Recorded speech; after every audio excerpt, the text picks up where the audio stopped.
Tonight, an update on contaminated water in Oregon, specifically Eastern Oregon near the city of Boardman. As questions swirl about the Oregon Department of Environmental Quality's inability to stop pollution from getting worse, the agency's director sits down with me for a one-on-one. That is our big story tonight.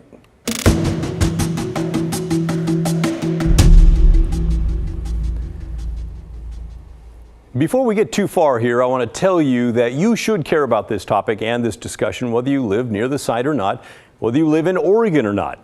It involves nitrate contamination in aquifers. Those are the huge pools of water under the ground. It's happening all around Oregon and really all around the country. The nitrates come from farm fertilizers and other sources, and they're bad for your health. They seep down through the soil. Some is used by plants, but some gets past the plant roots and goes all the way down to the aquifer. In many areas, people with backyard wells pull up that nitrate-laden water, and then they use it without knowing it's contaminated. That's happening near Boardman, Oregon, where as many as 10,000 people have access to backyard wells in the contaminated areas. The state of Oregon is now making free drinking water available to many people, but some are still at risk. I did several stories on the issue last November. They are all posted for you to watch on our KGW YouTube page. After working on the story for months, though, one thing really did astound me. The state of Oregon has known about the problem near Boardman for more than 30 years. There have been lots of studies and meetings, but no mandatory actions to stop the pollution from getting worse. And it is worse, more than 30 years ago. The Department of Environmental Quality is the ultimate protector of groundwater. I asked the DEQ's director, Leah Felden, why the agency has not solved that problem. And according to the history on the site, it says that the purpose is restoring and improving groundwater quality by decreasing nitrate concentrations to less than 7 milligrams per liter, which it's not even close to doing.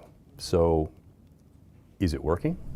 Yes. So DEQ's been monitoring over the years, and I think you're aware of that. You've seen a lot of our data, and that's exactly right. That's what our data is showing. It's not a good story over the last 30 years of collected data. Yeah. How can that be? Right. For the most part, I would say a lot of the levels, we test certain areas and they're okay. Other areas are not, and we know that domestic wells are at levels that are not safe for drinking water. So I would say DEQ's role over this time period has been that sampling, the analysis. We put out annual reports about the contamination levels. We send the results to the domestic well owners so that they are aware. We notify the counties, we notify the legislature. So we've been in the area, we've been doing this. You're right, things are not improving. And so I think what's really happening today is a concerted effort to bring in more agencies to look at more diverse authorities. I found the Director Felden, to be well-versed in what is happening in the Tainted Waters near Boardman. And I should also tell you that I've edited some of her comments for brevity. She told me she visited the area to see it for herself and that she plans to go back again next month. I wanted to push her, though, more on what is and is not happening there and why a state-run committee that's supposed to help solve the problem has been so spectacularly ineffective. I think part of the reason is obvious. It's been stacked with people from the industries that benefit and government folks. In 30 years, they've only suggested voluntary steps for industry to stop the contamination. But back to the Lube Guama, they've been meeting for almost 30 years. The advisory committee. Yep. They've come out with 2 reports, both recommending voluntary steps. Yes. In sort of the magical hope that things will get better, and it's still not getting better. Is that committee, is it even worthwhile? Should they even be meeting? Because they give the appearance of doing something when in fact nothing is changing. I appreciate that question. I think working with the committee, to me, is an area I've identified where I would like DEQ to improve. It is a state advisory group, and so let's look at what are the regulatory mechanisms that we're already doing. The committee is permitted to suggest more regulatory mechanisms. for agencies to potentially carry out. And so so far, as you say, it's been voluntary mechanisms. Yeah, which are clearly not working. And there's been some criticism that the committee in the past, and still to some extent today, is loaded with industry people that have a dog in the fight and maybe don't want things to change. Yeah, well, we recognized actually a couple years ago that the makeup of the committee may not be conducive to all of the solutions that we're seeking. All right, so the committee studying the problem over the decades is made up mostly of people who benefit from what's happening there. Part of the problem near Boardman is that the soil also is extremely sandy and the water just goes right down through it. State reports show that farmers are responsible for nearly 70% of the nitrates that contaminate the water near Boardman. They are not regulated, by the way, and they can use as much fertilizer as they want. A smaller amount of contamination comes from the high-profile Port of Morrow. It collects nitrate-contaminated water from food processors which use their property. It recently got a $2 million fine from DEQ for a series of permit violations in which they dumped way too much nitrate-laden water onto farm fields. And then turning to some of the things that you do regulate, Yes. the Port of Morrow, it's an easy target, it's public, all that stuff is documented. How is it that the DEQ allowed them to violate their permit so many times for so many years before kind of calling them on the carpet?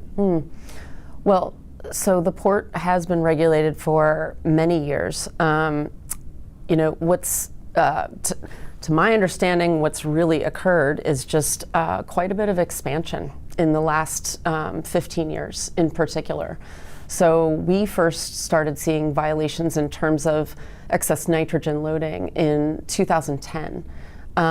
So they did receive a notice of permit violation at that time, and that's really what started the cycle of enforcement.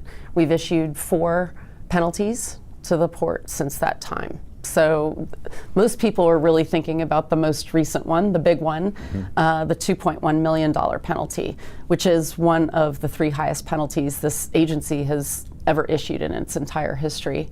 But there were 3 penalties prior to that and several orders from the department that related to upgrades to their systems, better monitoring, and better reporting, and really asking the port to get their arms around the system that they are. They are a wastewater treatment system that hasn't employed treatment yet, if you will, right? It's a land application system, and that's allowed. That's allowed by law, but the rate of the application is what has been at issue, and especially in that type of soil. In that type of soil. In that type of soil. Absolutely, you're right. That's the crop uptake is critical in that area to ensure, and that's what we've really done recently with the port, is in a very directive way, very much dialed in precisely on every field, you know, how much they can be applying and requiring reporting for every field, requiring that treatment facilities are in place. But even now you're allowing them to spread during the winter when the uptake is very small. And even with that, they're still violating the permits. It's getting down farther than it's supposed to.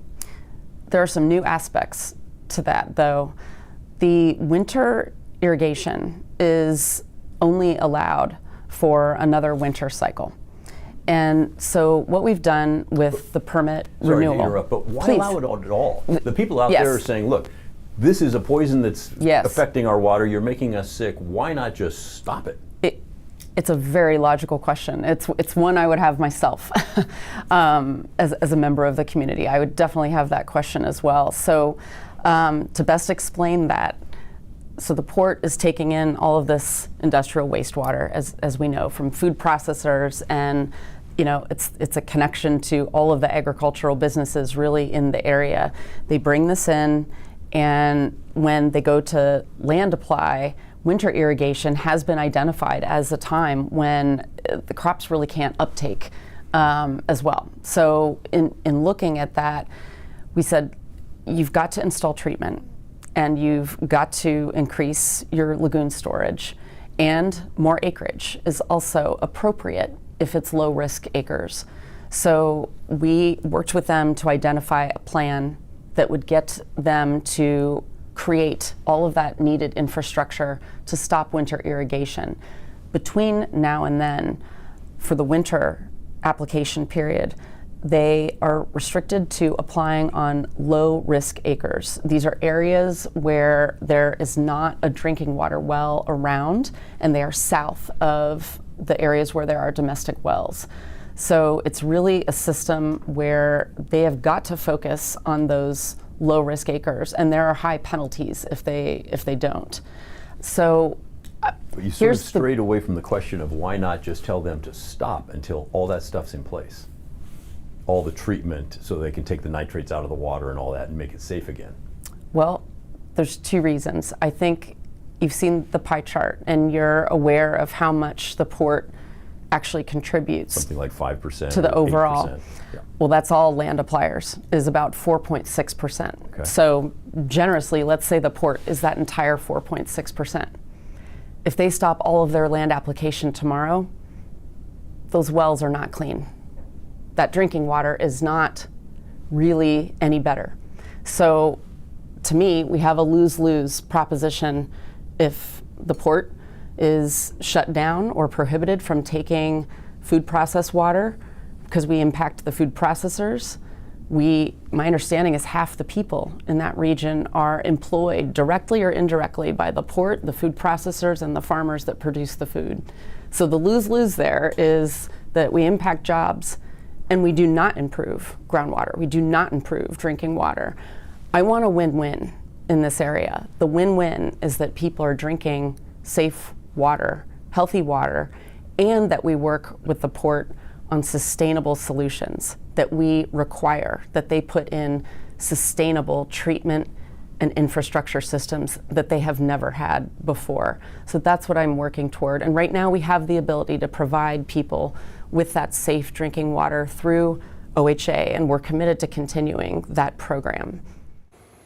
Okay, so what's next? The director says in the short term, she wants to make sure that anyone in that region who wants or needs their well tested will get it done for free, and anyone with contaminated water will get free deliveries. And yes, free does mean it's paid for by the taxpayers.